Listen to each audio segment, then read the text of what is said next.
Welcome back, listeners. Today, we're going over Chapter 15, White Gate Tower.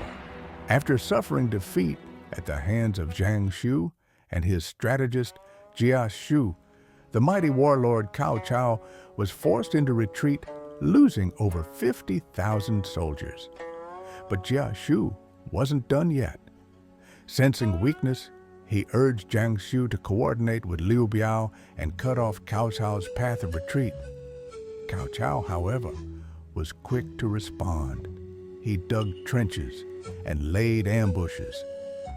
When Liu Biao and Jiang Shu's armies finally met at dawn, they spotted what seemed like a small group of Cao's troops.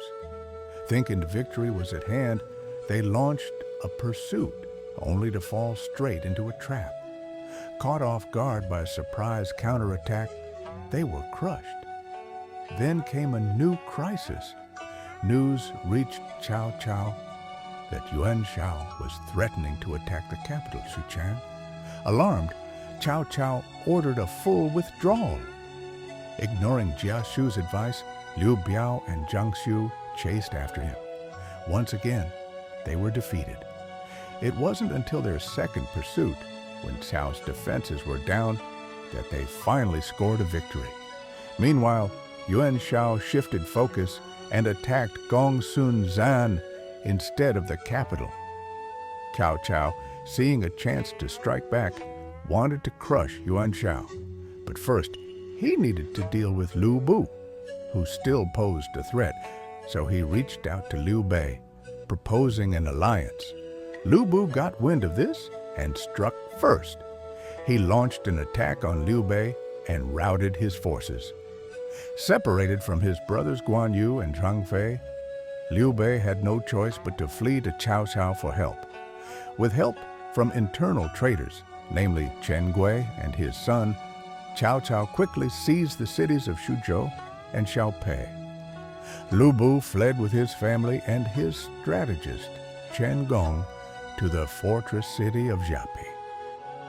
Surrounded at Jiapi, Lu Bu's strategist Chen Gong advised a bold move, attack, and cut off Cao Cao's supply lines. But Lu Bu's wife, Lady Yan, feared the city would fall if Lu Bu left. She pleaded with him to stay put. Against all counsel, Lu Bu chose not to act. Chen Gong was devastated. "We'll surely die with no burial," he said. As the siege dragged on, Lu Bu grew lazy and indifferent, drinking all day with his concubines. Eventually, he declared a strict alcohol ban across the city. Anyone caught drinking would be executed. But one of his generals, Hu Cheng, still wanted to drink with his comrades. Afraid of being punished, he brought 5 jars of wine as a peace offering to Lu Bu. Enraged, Lu Bu ordered him executed. After pleas from other officers, Lu Bu spared his life, but had him flogged with 50 lashes. That night, resentment boiled over. Ho Cheng, along with Song Xian and Wei Shu, secretly plotted to betray Lu Bu. They stole his prized horse, Red Hare, and delivered it to Cao Cao. The next day, Cao Cao launched a full-scale assault. Exhausted, Lu Bu dozed off on the ramparts. Song Xian and Wei Shu struck. They stole his halberd, tied him up, and opened the gates. The city of Xiapi fell.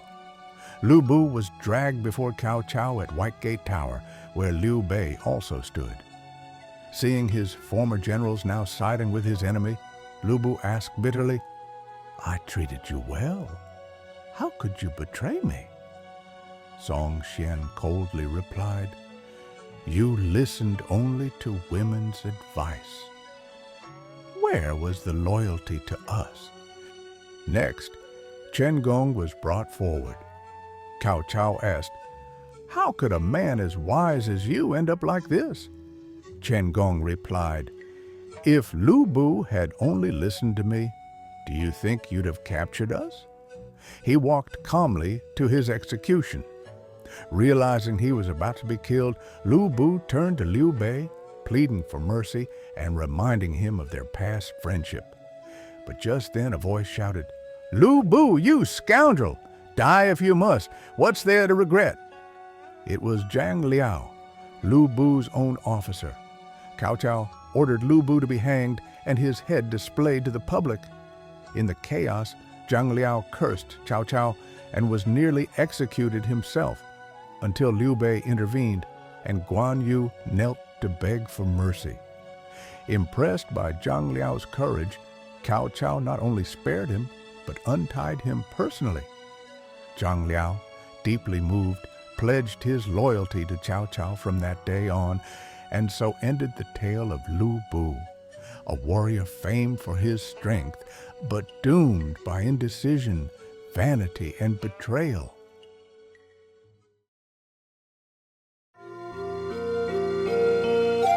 Stay tuned for the next episode of Romance of the Three Kingdoms. Thank you for listening.